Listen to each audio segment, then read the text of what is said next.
Ray Crowe, what's up, man? Me? Yeah, how are you? Nice to see you. Thanks for coming. Thanks for hanging out with me. That's right. And chilling out. We're here at door 7.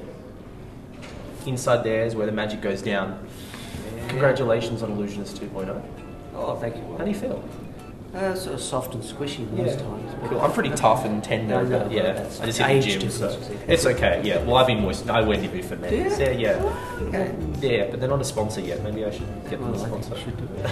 How's the whole process? How is it so far? It's been great. I mean, what's good is that Australia gets to see a whole lot of different styles of magic from different countries, and me. So that's great. How do you find out, being a performer myself, how do you find people perceive you without, like, when they say, what kind of magic do you do? How do you best describe what you do? I'm kind of a hybrid, really. I mean, I started playing with magic as a kid. Yeah. And I liked ventriloquism and puppetry. And then I studied mime with a great teacher in Adelaide. And so I sort of end up being a bit of everything. Yeah. So magic for me now is not just tricks. Yes. Magic can be a hand shadow or mime, doing some painting pictures in the air, all those sorts of magic too. Yeah. We, I'm sure the world and myself, of course, saw you on Australia's Got Talent. Congratulations on that. Yes, I survived. Yeah.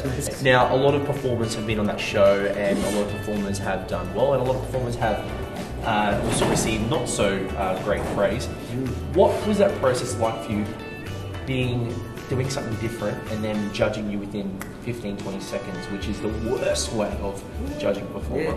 The hardest thing is, what I decided, first of all, I got a team together. I had my director, Doug Tremblay, who really was Australia's greatest magician at one point, and David Regal from the States, who's a comedy writer as well, as a wonderful magician and friend. And he wrote for Everybody Loves Raymond. He did. Yes. And he still writes. Does he still write for them? He don't like me as much as he did. And I still employ David to write pieces for me and help collaborate. I'm a great believer of bringing other people into the process. Yes. You know? And so we sort of looked at the material of what we could do. So for the audition piece, we chose a piece that didn't matter where the cameras were. Okay. We could just walk on and do it. We were self-sufficient. Okay. And that paid off because you've got no control over the environment. It's different once you move through. Yes. Then they're all there to help you. You know, the one good thing about the production team is that they really want everybody to look good. Even if you're not a great actor, they'll make you look better. Okay. So it was frightening because you do your spot. Yeah. And as a performer, normally you know, 15-minute, 20, 30-minute show or whatever you do, and people get to know you over a period of time. Yes. But in that situation, you've got 2 minutes. Yes. 2 minutes, and so what we did was we just tried to think of what order we would do things in to get us as far as we wanted to, where we got to, and what would, and also really like with the first piece was just make it so tight that there's nowhere to breathe in between. There's no moment where there's something not interesting happening. Yes. After they get to know, then you can afford a bit more time. Yeah. But that was my game plan. If that's what. Do you find, because I own the game plan, own it, just game plan, boom. Game plan. I only learned that during the show. That's okay. It's good work, game plan.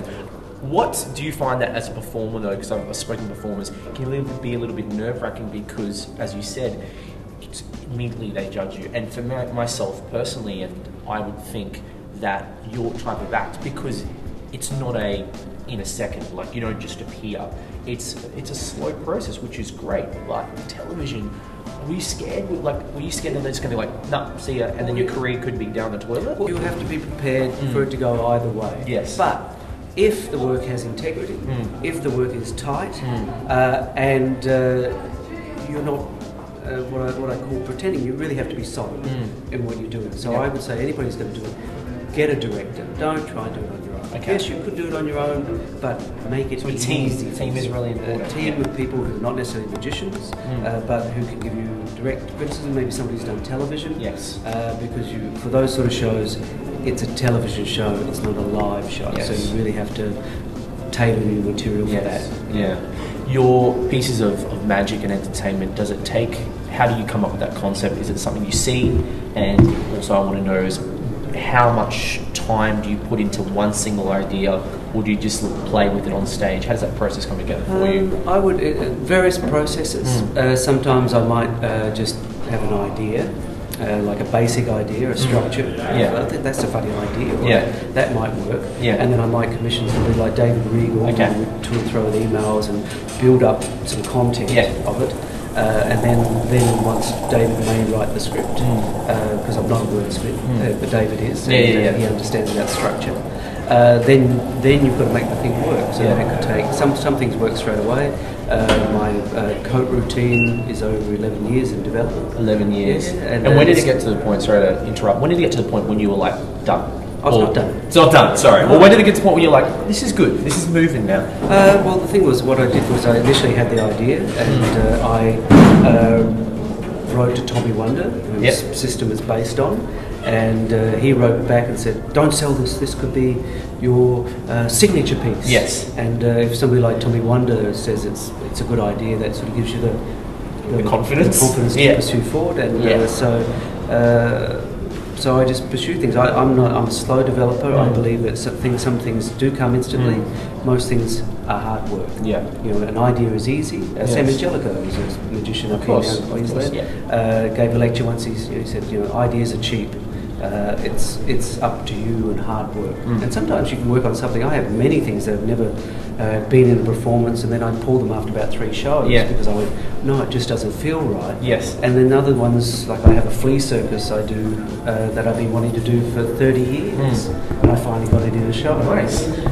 So I think the dangerous people are always in a hurry.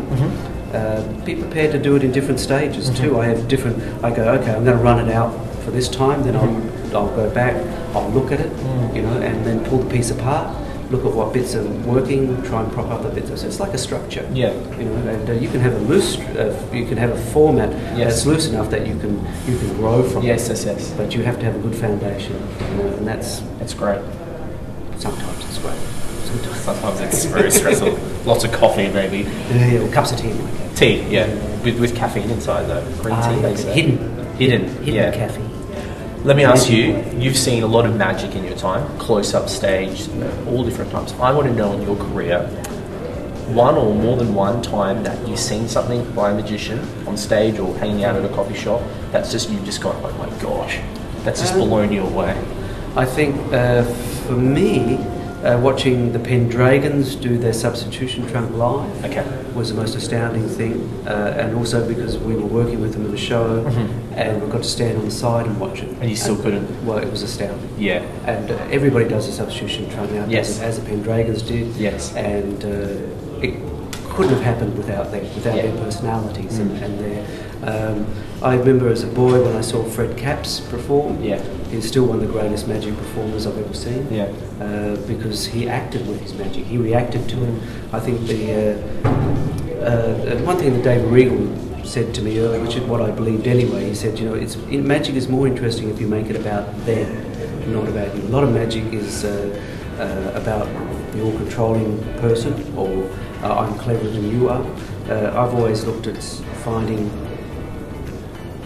I'm not so interested in the method anymore. I used to love sleight of hand. I still love watching sleight of hand. And Yu Ho Jin in the show is the greatest card manipulator in the world. It's astounding. Yes. But for me now, I'm more interested in what I can invoke in an audience for them to feel, not for them to feel for me, if that makes any sense. No, I get it. I don't, but sound well, look, we can just, it sounds like a transcript, on a side note, I think David Blaine did that very well with his street magic special. Perfect example of what you're saying, how he brought it to the audience. So, last thing, where's the future of Ray Crowe? Now, that can be magic, that can be personally, but where's the next adventure? Eventually, work at the scene there, or? No, I don't know. Well, it's any act, all most acts want to do is keep working. And I've had a very good time in the corporate world in Australia. I've had some lovely jobs overseas. This was an interesting show to be in the Illusionists 2 because I get to work with other people. As most which is a performer, it can be a bit lonely. We're normally solo. I know. You finish the show and you don't really remember. You go, oh, that was a good show, but you have nobody to share it with. Yes. So being in this show has been really nice because everybody is not afraid to say to somebody, hey, I think if you could, have you thought about doing it this way? Or, hey, maybe you could turn it this way or do it this way. And that's when things start to grow. Yeah. You know, and I think most magicians were such a solitary. You know, you have to practice for hours yourself, but my advice is to get out there, take drama lessons, take dance lessons, do acting, do improvisation classes. Don't be afraid. I mean, as I said, if a magic trick doesn't work, nobody dies. And live performances. Performing for me is a live performance, and I strive to be a better entertainer. That's great. Yeah. That's great. Well, thank you so much. You've got everybody in the world now just watching you. What are you going to leave them with? It can be anything. Send $5 to Raymond Crowe at PO Box. Yes. Is it raymondcrowe.com.au? Just .com. I couldn't afford the AU. No, .com's better. You're worldwide. Is it? Yeah, Mr. Worldwide. Give you Pitbull styles, Mr. Worldwide. Well, that's nice. Yeah. Thanks again for your time. Bye-bye. Congrats on the show.